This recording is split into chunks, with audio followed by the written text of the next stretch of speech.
Eu vou contar aqui o da Gilmara, então. Mais curtinho um pouco. E outra assustada?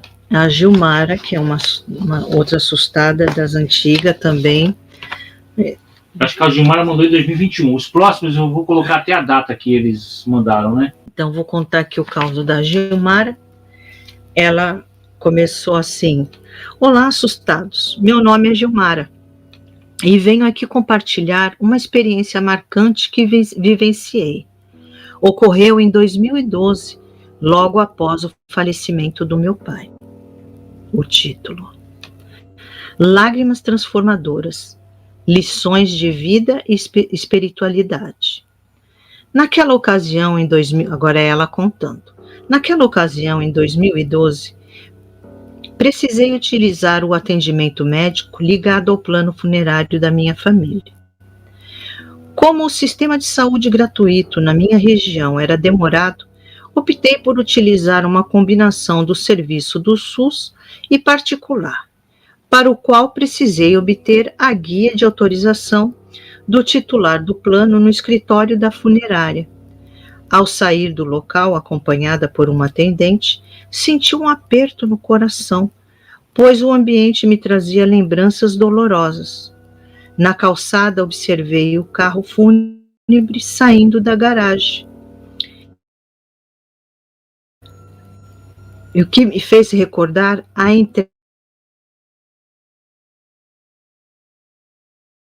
vontade de chorar me atingiu, mas eu me segurei, não querendo mostrar as minhas emoções aos outros. Enxuguei as lágrimas rapidamente e atravessei a rua em direção à clínica que ficava em frente ao escritório funerário, agora localizado um pouco mais acima da calçada. Pensava que, ao conversar com o médico, minha ansiedade diminuiria e a vontade de chorar passaria. No entanto, assim que saí da sala de pagamento, entrei no corredor da clínica, deparei-me com 3 pessoas desconhecidas me encarando de forma hostil. Preparei-me para questioná-las se havia algo de errado, mas decidi não entrar no jogo deles. Sentei-me em uma cadeira distante do trio, que estranhamente desapareceu quando olhei novamente naquela direção. Opa! Pensamentos perturbadores surgiram em minha mente, questionando se aquelas pessoas eram espíritos malignos. Esses pensamentos se entrelaçaram com as lembranças dolorosas do meu pai, e as lágrimas começaram a fluir novamente. Para disfarçar, fingi limpar meus óculos, evitando que os outros percebessem minha tristeza. No entanto, fui surpreendida quando uma senhora de voz calma, que estava sentada um pouco distante, se aproximou de mim e perguntou se eu estava bem. Desabei, compartilhando com ela o que estava acontecendo e a vergonha que sentia por chorar sem motivo aparente. A senhora começou a me acalmar, revelando que o meu pai estava bem e passando por um tratamento em um local espiritual. Ela explicou que quando a alma dele estivesse recuperada, ele seria capaz de me ver, mas me aconselhou a não chorar, pois isso não fazia bem para mim e nem para ele. Enquanto a ouvia, com uma sensação de paz tomou conta de mim, dissipando a tristeza que antes me consumia.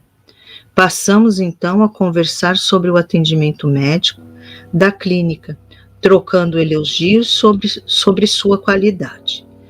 Curiosa, perguntei sobre o horário da chamada da senhora, mas ela desconversou, despertando minha curiosidade, já que eu havia chegado por último e ela já estava lá quando eu cheguei. Logo fui chamada para meu exame e, ao sair da sala, a senhora ainda estava lá. Propus acompanhá-la até o ponto de ônibus, pois ela mencionou que estava a pé e seguiria a mesma distância que eu. No entanto, notei que ela fazia o possível para me despistar, evitando respostas diretas às minhas perguntas. Embora estivesse tentada a insistir, lembrei-me que talvez fosse uma questão relacionada à espiritualidade divina. Nos despedimos, fiquei aguardando o ônibus, observando se ela partiria dali, enquanto o transporte demorava a chegar. Tive tempo para refletir sobre o encontro e relembrar o que minha mãe costumava dizer, que muitas vezes as pessoas aparentemente comuns estão diante de nós, mas já não estão mais entre nós. Ai, que bonita essa frase, gostei. Sim. A mãe dela dizia isso para ela, que muitas vezes pessoas aparentemente comuns estão diante de nós, mas já não estão mais entre nós. Sim. Verdade, né? O Caveira falou, a Caveira comentou aí atrás.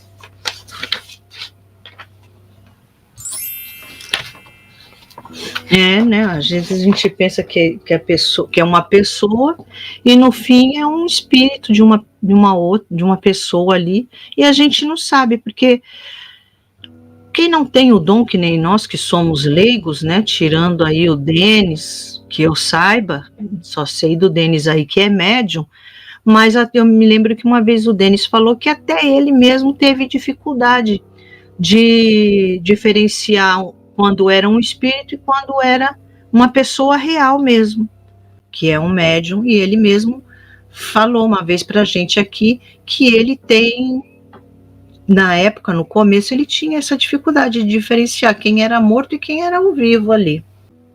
Aqui o Denis, até hoje tenho essa dificuldade. O Denis falou isso, deu essa dica, verdade, Denis.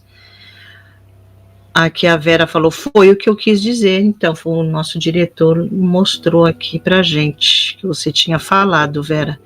E o Denis deu essa dica uma vez aqui pra gente, que ele já olha já logo para os pés, já dá para ver se é um espírito, ou se é vivo mesmo, ou se é uma pessoa morta. Aqui os pés, né? Aí a Vera falou, foi o que eu quis dizer. Aí o Denis, pois eles me mostram a conexão com o plano terra. Porque diz que, né, quando é morto, você não vê os pés assim, no chão, né? Na terra, assim, não dá para ver. Eles ficam meio que flutuando ali, que não encostam os pés ali no chão. E também depois, eu lendo muitas coisas, eu já vi também um pessoal falando que também viu que não era uma pessoa viva por esse motivo também dos pés. E aí eu me lembrei do que o Denis contou uma vez aqui, falou pra gente. Vi uns causos aí. Que viu? Eu gostei muito dos causos. Obrigado, Vera, brigadão mesmo. Aqui o Denis, poxa, estava com saudades das lives. Denis, parece que as coisas estão começando a se encaixar.